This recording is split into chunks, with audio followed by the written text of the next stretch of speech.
I'm Mick, and this is Sally.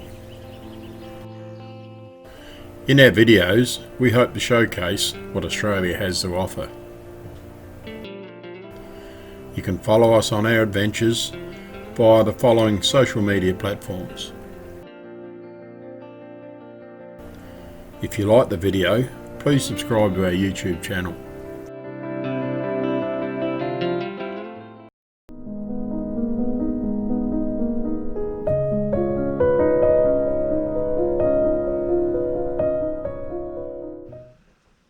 I've been asked to do a bit of a run around the caravan, a bit of a guide through it, so that's what we'll do, so let's get into it.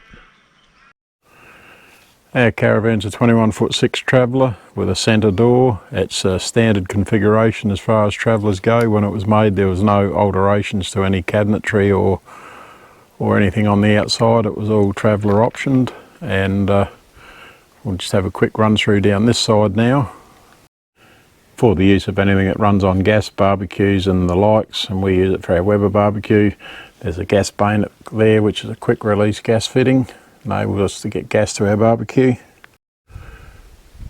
I've fitted 3 Anderson plugs to this caravan, one on the front, one on this side and one on the rear, and it enables us to hook up leads to go to, in this case, straight across to the second battery in the tow vehicle, and that allows us to combine all our solar panels together, and if one's in the shade, the other one that may not be in the shade, sitting out in the sunshine at that time, will assist those that are shaded.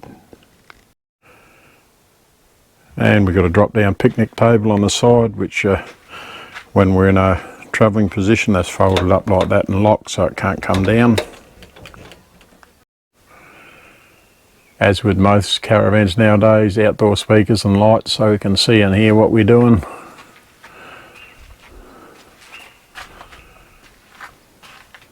Another speaker mounted up there.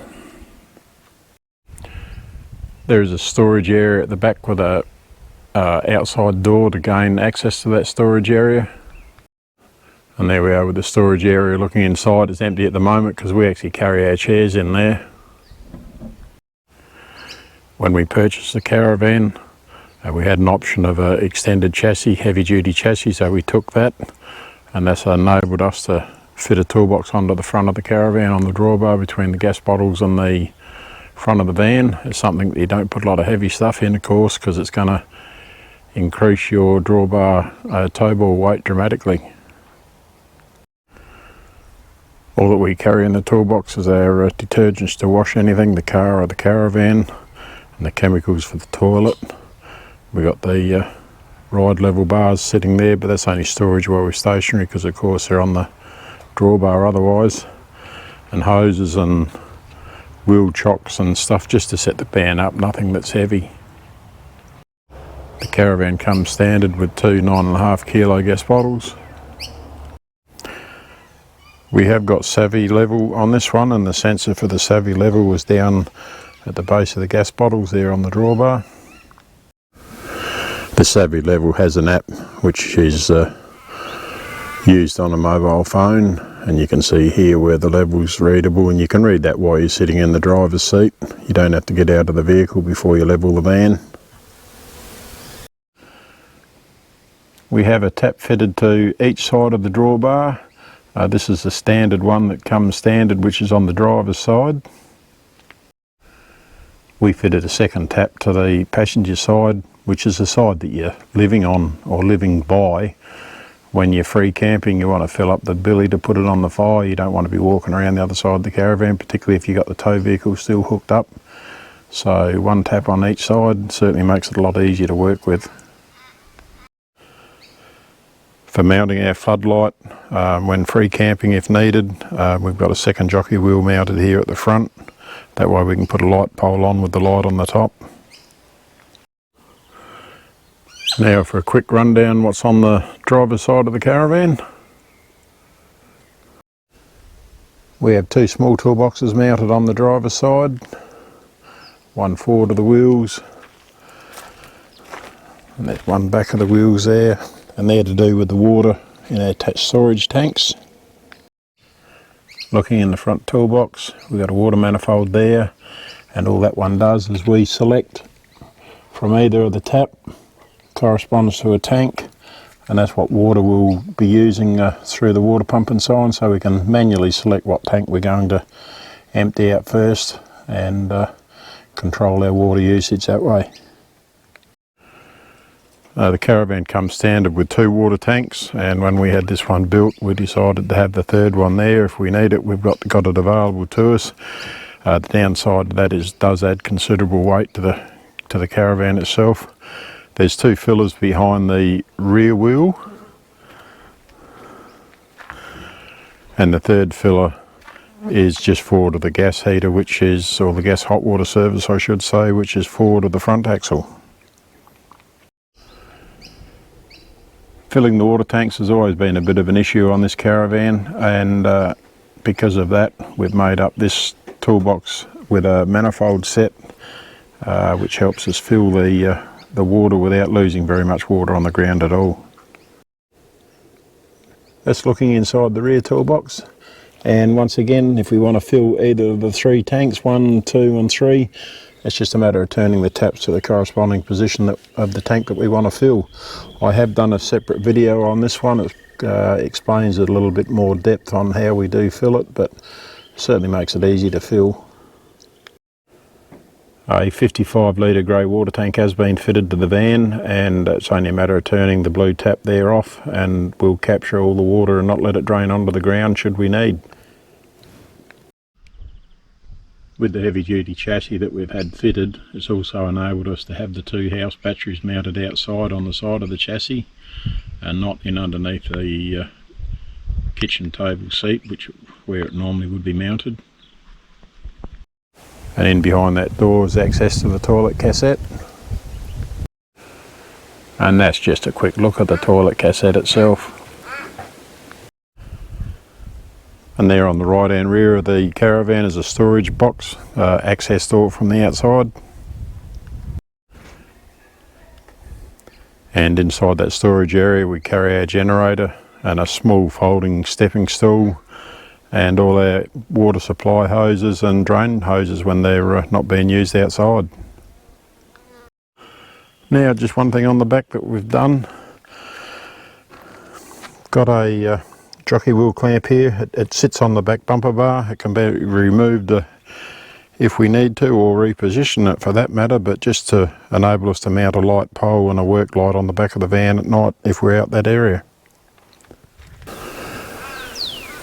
The third Anderson plug that we've got fitted to the Caravan is mounted here in behind the back bumper bar, and we'll use that if we want to mount a light on our pole, which is normally clamped on our clamp there on the jockey wheel clamp, or otherwise we might even use it when we want to pump water using our 12 volt submersible pump from a container into our water tank. Our reversing camera certainly makes it easier for reversing into situations, particularly even this one here. When we come in here yesterday, it's made it a lot easier to be able to see what's behind the van. And up on the roof of the Caravan we've got 4 solar panels, giving us a combination of 560 watts of solar on the roof. We have a side awning mounted on it, which is pretty much standard as well nowadays. We're not going to worry about putting walls on there until such time as we think we may need them, but we've had them on all our previous vans, and at this stage it doesn't look like we will get them at all. And in the centre of the screen there you'll see the Promax automatic satellite system. We've carted a dish around for many years and finally gone out and had one of those installed. Very easy to use. And looking at the screen there, in the middle of the screen you'll see the dark vent hatch thing on the back, and we've replaced both of our smoky white ones with these dark ones, and that certainly creates a lot less heat in the back of the van in the ensuite area. Now we'll go inside and have a look in there. That's the main eating area there, with the table folded up in the transport position.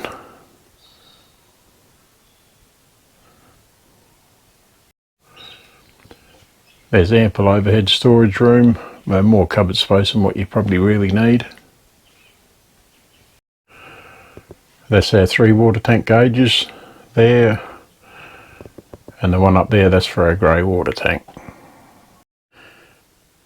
That's our kitchen area there with the electric cooktop in the back left hand corner and 3 gas burners alongside, and we've got the stove down below,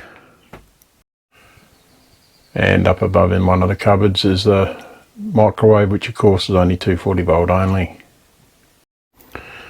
And there's a good old kitchen sink, and it's got a mixer tap there for water, hot and cold, and a filtered water tap there for the drinking water. And basically to the right of the cooktop there, we've got the TV. We leave that mounted there all the time, we don't take it down when we travel. And up above is the stereo, which is also comes as the DVD player, which is located in there.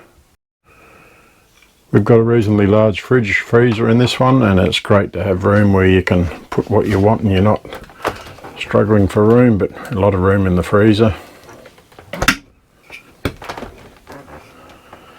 And heaps of room in the fridge.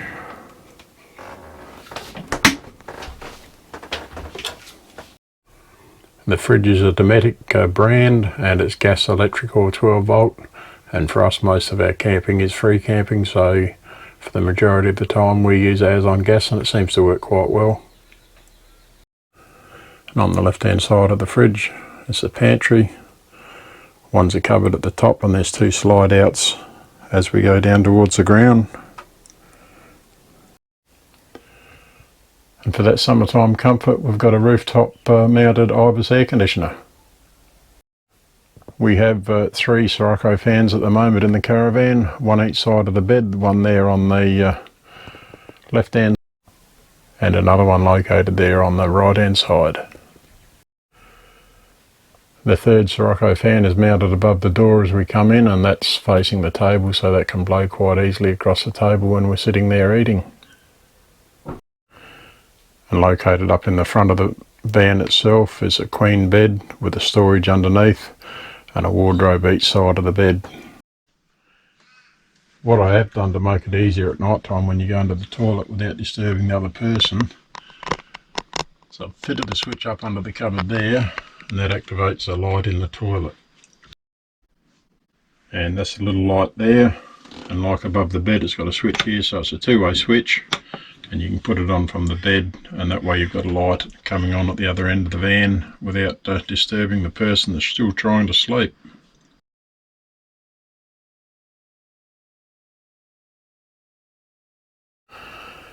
The hot water service is mounted under the forward dinette seat and the storage area there, as well as the hot water service being under the seat for our own comfort. We have got a gas heater which is installed under there, and you can see the outlet just there. Under the other dinette seat is the solar regulator and the controls for the gas heater and a 240 volt inverter, and those controls there are mounted on the outside.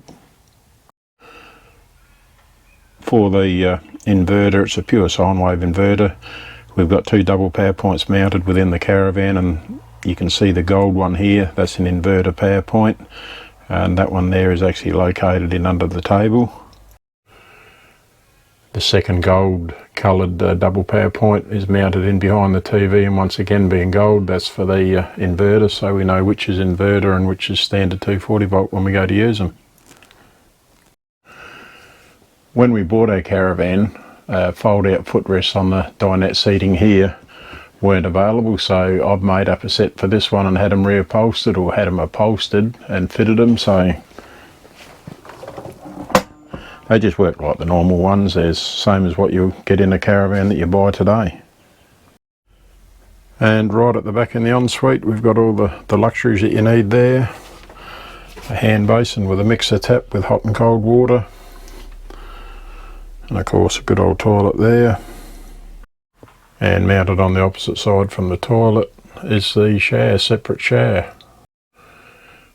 And one thing that you do get with a reasonable sized van like this one being 21.5 foot, you get a decent shower cubicle, so you've got plenty of room to clean yourself. Since we did the filming for the caravan walk around, there's a couple of things that we've done, and I'll quickly show you here. We fitted a Blackjack trailer jack. It's a 12 volt operated jockey wheel, only there's no wheel on the bottom, it's just got the leg to sit down on the ground. So that saves winding it, much easier for Sally when we're hooking up. And because it's live all the time with the switches on the here, I've actually put the thing to the back so it doesn't get water pushed into it. In the front toolbox, I've fitted up an isolator switch, so that way I can turn it off and there's no power to the jack when the caravan's in storage home. And the second thing that we've done, we used to have our water filter for our water tanks. Here, that was mounted under the back of the caravan, which became a bit of a problem to change the filter. You've got to lay on your back and do it, so I've moved that up inside the toolbox. I've always wanted it in the shade, so obviously when the toolbox lid is shut, no direct sun can get onto the filter and create the filter to start growing any slime inside it. If you like the video that you just watched, give us a thumbs up, and if you want to see more of our videos, hit the subscribe button, and once you've done that, tap on the bell and change the notification to all. That way every time we do uploads to our YouTube channel, you'll be notified.